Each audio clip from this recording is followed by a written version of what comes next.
తెలుగువారి number 1 choice Telugu matrimony. BC reservations పై పోరాటం చేయాలని ప్రభుత్వం నిర్ణయించింది. సుప్రీంకోర్టు తీర్పు నేపథ్యంలో హైకోర్టులోనే తేల్చుకోవాలని డిసైడ్ అయింది. మరోవైపు బీసీ సంఘాలు రేపు తెలంగాణ బంద్ కి పిలుపునిచ్చాయి. దీనికి కాంగ్రెస్ పార్టీ మద్దతును ప్రకటించింది. సుప్రీంకోర్టులో తెలంగాణ ప్రభుత్వానికి చుక్కెదురయ్యింది.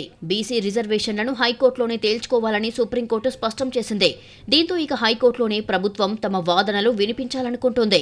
బీసీలకు 42% రిజర్వేషన్ ఎందుకివ్వాలనే అంశాన్ని బలంగా కోర్టు ముందు ప్రజెంట్ చేయాలని భావిస్తోంది. ఇక ఎన్నికలకు సంబంధించి పాత రిజర్వేషన్ల విధానంలోనే ముందుకు వెళ్లాలని సూచించింది. అయితే ప్రభుత్వం దీనిపై ఇంకా నిర్ణయం తీసుకోలేదు. రిజర్వేషన్ల అంశంపై హైకోర్టులో తమ వాదనలు బలంగా వినిపిస్తామని పీసీసీ చీఫ్ మహేష్ గౌడ్ స్పష్టం చేశారు.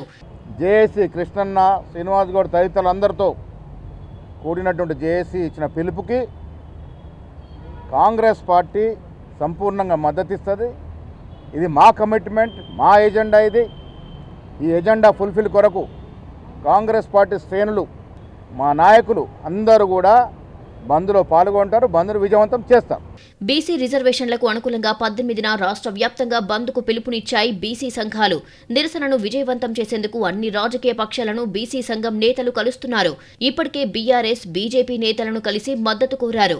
గాంధీ భవన్లో పీసీసీ చీఫ్ మహేష్ గౌడ్ ని కలిసిన బీసీ సంఘం నేతలు మద్దతివ్వాలని విజ్ఞప్తి చేశారు. బీసీ సంఘాలు, కుల సంఘాలు కూర్చొని ఈ ఉద్యమాన్ని, ఈ వ్యవస్థలు, న్యాయ వ్యవస్థ, రాజకీయ వ్యవస్థ, ప్రభుత్వ వ్యవస్థ బీసీలకు వ్యతిరేకంగా రూపొందించబడ్డది. ఏ జీవ తీసినా బీసీలకు అడ్డు తగులుతున్నాయి. అందుకే బీసీలంతా ఒకసారి భారీ యుద్ధం చేయాలని నిర్ణయించుకున్నాం. అందుకే అందులో భాగంగానే మొదటి దశ ప్రారంభమే ఈ నెల 18న బంద్ ఫర్ జస్టిస్, న్యాయం కోసం బంద్ అనే నినాదం మీద బంద్ పిలుపు ఇవ్వడం జరిగింది. కాంగ్రెస్ పార్టీ కార్యకర్తలు బంద్లో పాల్గొనాలని పీసీసీ చీఫ్ మహేష్ గౌడ్ పిలుపునిచ్చారు. కోర్టులోనే బీసీలకు న్యాయం జరగాలని ఆశిస్తున్నట్లు ఆర్ కృష్ణయ్య అభిప్రాయపడ్డారు. ప్రజాక్షేత్రం నుంచి ఒత్తిడి పెంచాలని నిర్ణయించినట్టు బీసీ సంఘాల నేత జాజుల శ్రీనివాస స్పష్టం చేశారు. బంద్లో అన్ని వర్గాలు పాల్గొని బీసీలకు మద్దతుగా నిలవాలని కోరారు.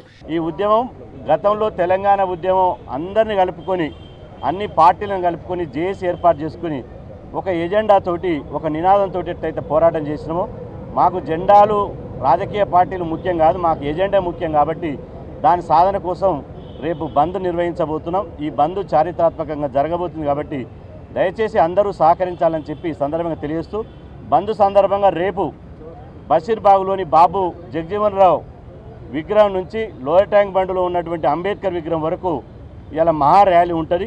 బంద్ను విజయవంతం చేయాలని. మొత్తానికి ప్రభుత్వం స్థానిక సంస్థల ఎన్నికలపై ఎలాంటి నిర్ణయం తీసుకుంటుందో చూడాలి.